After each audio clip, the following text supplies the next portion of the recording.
Preseason is in the books, and there's plenty to be excited about. That and more on today's episode of Locked On Bucs.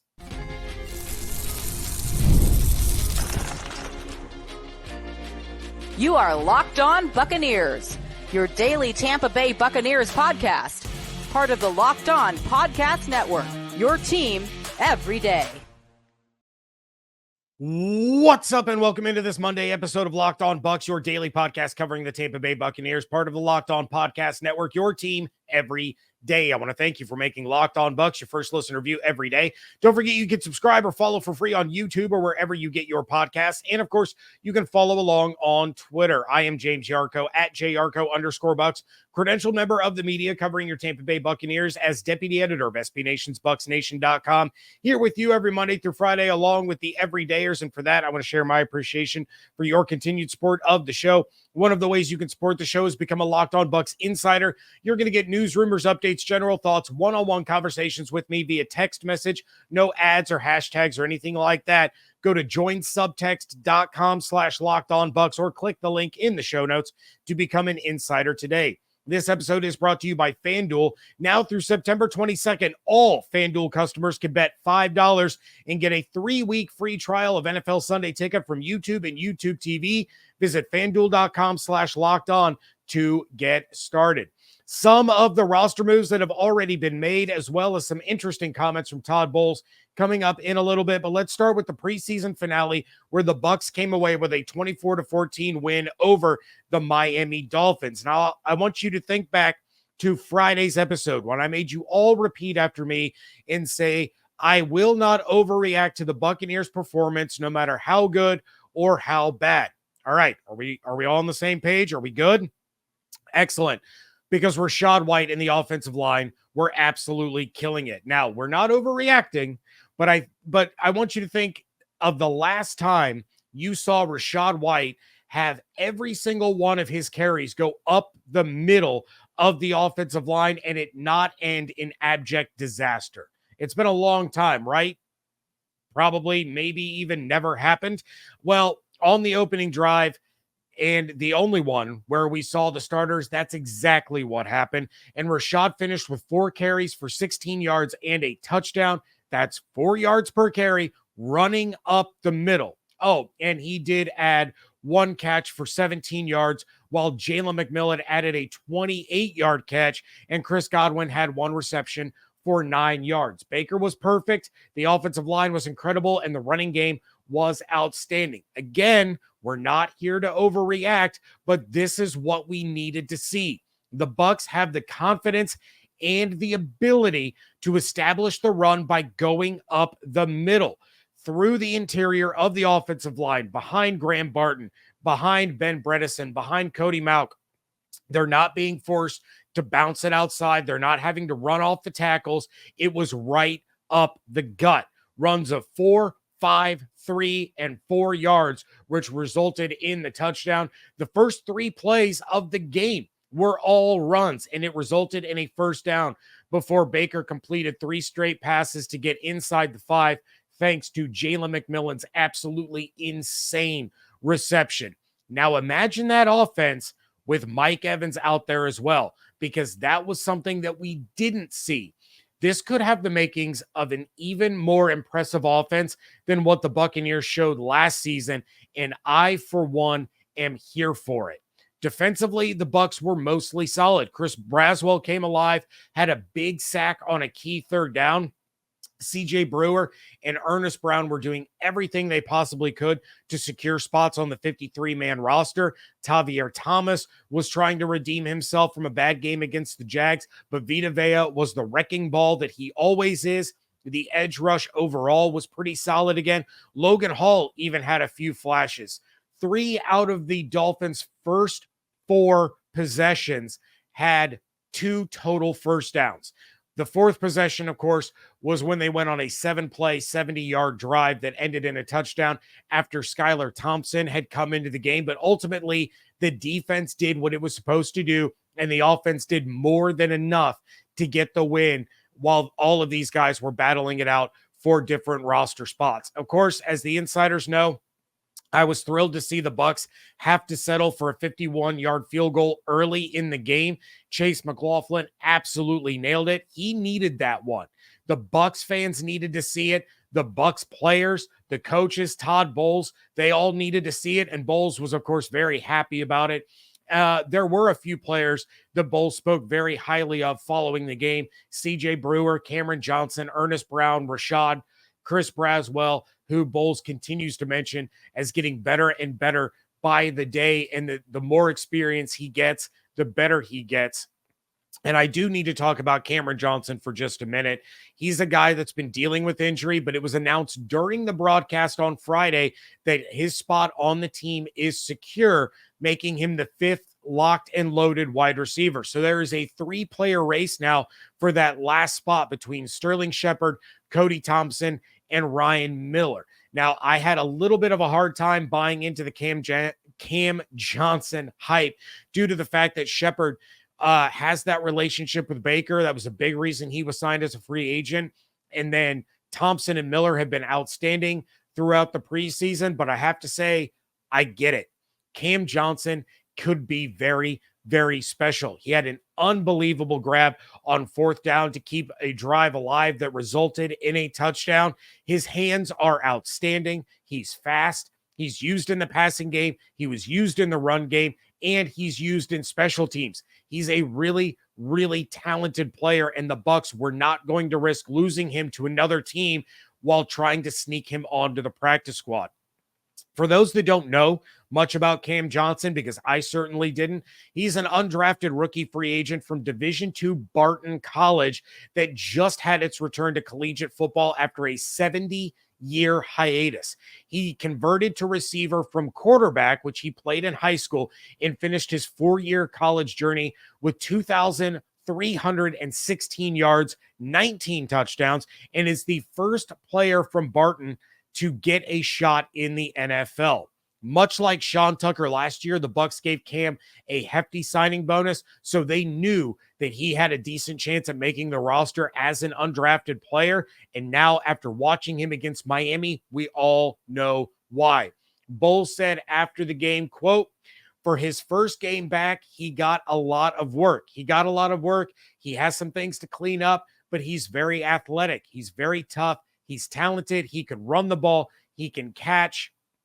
And he is a dual threat. He did some good things," end quote.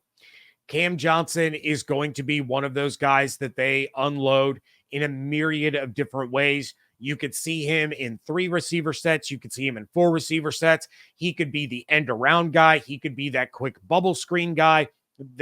I think he could end up being one of the Bucs kick returners in week 1 against the Washington Commanders. We've seen Bucky Irving back there. We've seen Sean Tucker. We've seen, I believe, Tanner New, Cody Thompson. We've seen a lot of different combinations and variations, but I think they're looking at Johnson as being one of those 2 guys that are back there to receive kicks on a regular basis because he is so shifty and he is so fast. Much like Bucky Irving, he is a 1-cut, 2-step, full-speed guy. And that kind of elusiveness, that kind of find the hole, hit it, and full speed ahead is what they're looking for to make that kick return a game-changing kind of play throughout the season. Someone who didn't do some good things caught the ire of Todd Bowles. That is coming up next on today's episode of Locked On Bucs, part of the Locked On Podcast Network, your team every day. Hiring for your small business, you want to find the quality professionals that are right for the role. That's why you have to check out LinkedIn Jobs. LinkedIn Jobs has the tools to help you find the right professionals for your team faster and for free. And LinkedIn isn't just a job board. LinkedIn helps you hire professionals that you can't find anywhere else, even those who aren't actively searching for a new job, but might be open to the perfect role. In a given month, over 70% of LinkedIn users do not visit other leading job sites. So if you're not looking on LinkedIn, you're looking in the wrong place. On LinkedIn, 86% of small businesses get a qualified candidate within 24 hours. So hire professionals like a professional on LinkedIn. And they're constantly finding ways to make the process easier for you. they launched a feature that helps you write job descriptions, making the process even quicker and easier. Post your job for free at linkedin.com/lockedonnfl. That's linkedin.com/lockedonnfl to post your job for free. Terms and conditions apply. Thank you again for making Locked On Bucs your first listen review every single day. For your second listen, enjoy the Locked On Fantasy Football podcast. Get daily insight to the best fantasy draft strategies so you can win your league this season. Part of the Locked On Podcast Network, your team every day. Todd Bowles, to put it nicely, is less than pleased with the preseason performance of punter Jake Camarda. We talked on this show leading up to the preseason finale that I needed to see more out of special teams, and McLaughlin came through. He did that, no doubt. However, Camarda still seems to be struggling, and that is not a good thing at all. He was one of the best and most reliable punters in the league to start his career. You could count on him to flip the field at any given moment. But somewhere along the line, late in the season last year, he started struggling and hasn't really seemed to be able to pull himself out of that funk quite yet. Bowles talked to the media about it, saying, quote, "It's not an area I'm very happy with right now, obviously. Jake has to punt better. This is 2 weeks in a row where he didn't punt well. We'll see about the punting situation or adding somebody to the practice squad, but we've definitely got to get better in that area," end quote. That sounds like someone whose job is far from secure. As far as free agent punters, you have Presley Harvin and Matt Hawk, but there are a lot of undrafted free agents floating around out there. Not a lot of punters get drafted. Camarda happened to be one of them, and early on, we all saw why. We saw a guy that could absolutely be a weapon for the defense, flipping the field when they needed him to. Obviously, they weren't happy with the performance of Nolan Cooney, who was on the roster, but he was one of the first cuts made on Sunday. So this is for sure something to keep an eye on moving forward.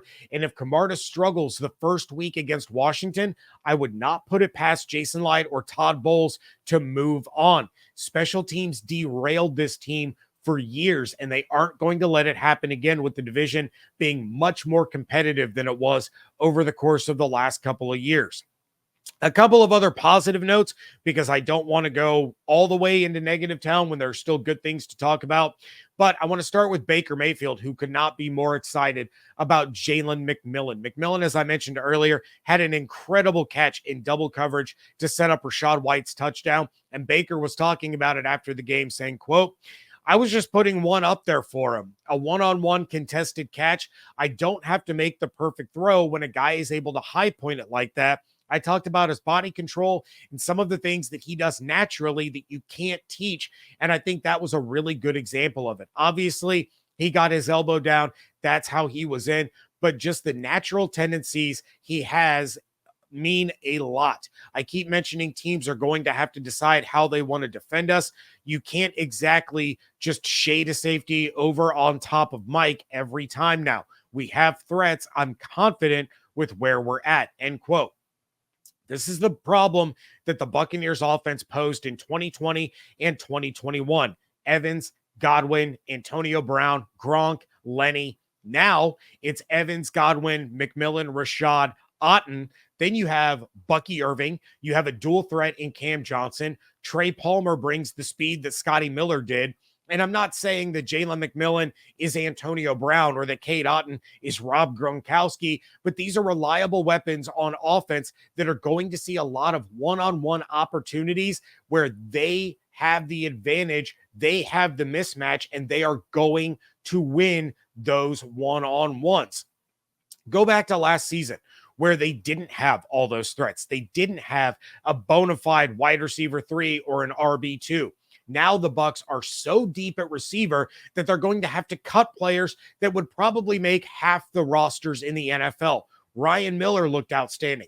Cody Thompson and Tanner New both looked great. You still have Sterling Shepard as an option, at least as of this recording, whereas Tanner New, he has already been cut. But these are all guys that really any other year would have made this roster as one of the lower end wide receivers. If Baker is as good as he was last season, his numbers are going to skyrocket, and he's going to set career highs in back-to-back seasons in yards and touchdowns. We're talking over 4,500 yards. We're talking over 30 touchdowns. This is why there should be a lot of confidence in the Buccaneers this year instead of the nonstop love fest surrounding Atlanta. No one knows how a 36-year-old Kirk Cousins is going to look coming off of a ruptured Achilles. No one knows how that coaching staff is really going to be. I've said it a million times. I'm happy for Raheem Morris. I'm glad he finally got another opportunity. You have to believe that just by default, their offense is going to be better and their weapons are going to be better utilized because Arthur Smith is no longer there. But the Bucs core from last year is still here, and we already know what they did. Now it's about improving on things that weren't great, like the interior offensive line, the run game as a whole, taking those things in 2023 that the Bucs lacked, and then all the wrinkles that Liam Cohen is bringing with him and parlaying that into a more reliable offense week in and week out, not having to hyper target Mike Evans every single drive because Chris Godwin is double covered or, he's not running over the middle where he's at his best. You're not having to rely on Devin Tompkins or Trey Palmer as your wide receiver 3. And I like Trey Palmer. I really do. But he doesn't have the same skill set that you need from a guy that's going to be playing on the outside to complement Godwin in the slot and Evans on the outside. You didn't have Bucky Irving. You didn't have Payne Durham playing to the level that we've seen so far this year. He was going through growing pains. Devin Culp looks like a legitimate weapon that's probably going to have a similar trajectory to Payne Durham. He'll come on later in the year, but from what we've seen in the preseason, he's been really solid. He's been really good. He has reliable hands when the targets are actually catchable. That was an issue against the Bengals. He had a lot of targets, but most of them were not catchable targets. So you have all of these improvements all across the offense, and that is going to lead to a more consistent output week in and week out. It doesn't matter what defense they're going up against. Now they can manufacture mismatches across the field because there isn't a defense that they're going to face that's as good as the 2002 Buccaneers or the 2000 Ravens or some of these elite all-time defenses. You can find those spots. Think of the way Kyle Shanahan runs the 49ers offense. Some games you're going to see a massive output from George Kittle because they can expose that tight end matchup. Some games you're going to see an explosion out of Deebo Samuel because they can expose that matchup. Same with Brandon Ayuk. McCaffrey's a cheat code. He's always going to contribute. But think of that style of offense where the game plan is to hyper target one or two guys because of the mismatch they present against whatever that defense can throw at them. This Bucs offense can be top 10 in the league. There's no doubt in my mind. Top 10 overall, top 10 in yards, top 10 in points. It's going to be really, really special as long as that offensive line can stay healthy and protect Baker Mayfield. Where do things stand now with the Buccaneers roster cuts? That is coming up next on today's episode of Locked On Bucs. Talk a lot about FanDuel, America's #1 sportsbook. Well, we have something a little different for you. Now through September 22nd, all FanDuel customers can bet $5 and get a 3-week free trial of NFL Sunday Ticket from YouTube and YouTube TV. Then, with a YouTube TV base plan, you'll be able to watch every single regular season Sunday afternoon out-of-market game. All you need is a Google account and a current form of payment, and you can cancel anytime. Right now, the Chiefs and 49ers are tied atop the Super Bowl odds at plus 600, while the Buccaneers are at plus 6,500 to win the big game. and have slipped to plus 340 in the NFC South, but the early line has them as 3.5-point favorites in their home opener against the Washington Commanders. Meanwhile, the Edmonton Oilers are the early Stanley Cup favorites of plus 850, while the Boston Celtics are the favorites to repeat as NBA champions at plus 300. Just visit FanDuel.com/locked on to download America's #1 sportsbook. Wrapping things up here on a Monday edition of the Locked On Bucs podcast, and as of this recording, the Buccaneers have cut or waived 18 players, which is still 19 shy of the mark that they have to reach by Tuesday at 4 o'clock. Those cuts are running back Ramon Jefferson, wide receiver Tanner Canoe, wide receiver Raleigh Webb, wide receiver Cephas Johnson, wide receiver Latrell Jones, tight ends David Wells and Sal Cannella, offensive linemen Ryan Johnson and Xavier Delgado, defensive linemen Judge Culpepper, Brandon Matterson, and Luol Yaguak. Linebackers Kalen DeLoach, Jay Person, Sean Peterson, cornerback Andrew Hayes, long snapper Zach Triner, and punter Nolan Cooney. As I said, there are 19 more to go, but so far the biggest surprise to me anyway was Zach Triner. Triner has been the long snapper since 2019. He's a Super Bowl champion, but the Bucs are opting to go with the younger Evan Deckers out of Duke. And insider David texted me and asked if maybe the change in long snappers was playing into Camarda's struggles. And I think that that's absolutely possible. To be fair, I wasn't really paying attention to who the long snapper was at any given moment because I felt that that was a job that was Triner's and there wasn't any competition going on. But both Triner and Deckers played about 50% of snaps, so it's not out of the realm of possibility that Camarda was doing better with Deckers than he was with Triner, but I do tend to believe that it's more of a Camarda issue than a long snapper issue, and that problem is above the shoulders. Unfortunately for Kalen DeLoach, he needed a really strong performance on Friday to try and snag one of these roster spots, and he did not play due to injury. So Vi Jones got a lot of playing time and did extremely well as he has all preseason long.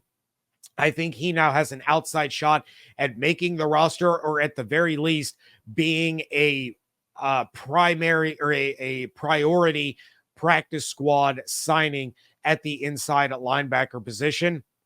I've talked a lot about the receivers. I'm not going to rehash all of that here, but I will say I was rather surprised to see Xavier Delgado being released. He's a player that showed a lot of promise during camp and preseason. I would think that he returns on the practice squad, but the fact that he was released so early in the process makes me think that the Buccaneers may not bring him back. Usually, the earlier a player is released, the less likely he is to be on a practice squad. The later cuts tend to be the more difficult decisions. The bubble guys, those really, really hard choices, which is who they will then turn around and try to place on the practice squad. With that said, he's one of just 2 offensive linemen released so far. So there's certainly still a chance that he's back. I would think the Bucs are keeping 9 linemen: Wirfs, Bredesen, Barton, Malk, Gedeke, Hainsey, Klein, Walton, and School. That leaves Avery Jones, who was outstanding throughout the preseason, as well as Luke Haggard. Jones is a versatile guy. He can play across the entire interior, so he may be the practice squad player that the Bucs want to make sure they hang on to. But Delgado was very impressive. Hopefully, if he doesn't end up back on Tampa's practice squad, he does give it an opportunity somewhere else. I was really impressed by what he could do. Brian Baldinger even pointed out some of the impressive plays that Delgado had throughout the preseason. So, that's a guy. He's going to be a practice squad bubble, essentially, is what I'm saying. And then finally, tough choices ahead in the secondary. Locked in, you have Jamel Dean, Zion McCollum, Christian Izzy, and Tyke Smith, Bryce Hall, Tavier Thomas, Antoine Winfield Jr., Jordan Whitehead. And then I think Kayvon Merriweather has done more than enough to earn a roster spot. That's 9 players in the secondary right there. So one more spot for Josh Hayes, Marcus Banks, who Bowles spoke very highly of after the game.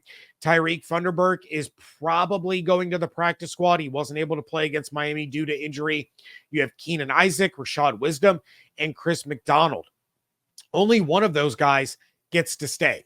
Josh Hayes was a special teams monster last year as a rookie, but he struggles anytime he's called upon to play defense. So if they can find someone who can play special teams at least close to what Hayes can do, that might be enough to justify picking them over Hayes. It's a really, really tough call.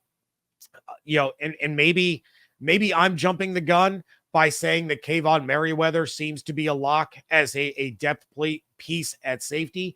But these are all guys. Keenan Isaac has taken snaps with this Buccaneers defense. Josh Hayes, who I just mentioned, Rachaad Wisdom has been a star throughout training camp. So a lot of these guys are going to be the really, really late cuts. We'll have to see who comes back on the practice squad, but that's the other most highly contested roster spot left among the different position groups. We will have a full roster reaction on Wednesday's show when I'm joined by Evan Klosky. I'm sure he's going to have more than a few things to say. By the time I do the next episode, that deadline will not have come around yet, so there's still going to be more cuts on the way, but that is going to do it for this episode of Locked On Bucs. Please make sure you check out everything going on over at BucsNation.com. Make sure you are following on Twitter at Locked On Bucs, at @JYarcho_Bucs. Make sure you are subscribed on YouTube with the notifications turned on or wherever you get your podcasts. And of course, you can become a Locked On Bucs insider by going to joinsubtext.com/LockedOnBucs or click the link in the show notes. Hope you all have an absolutely outstanding day. Stay safe, stay healthy, fire the cannons. I want to thank you so much for joining me right here on Locked On Bucs, part of the Locked On Podcast Network, your team every day.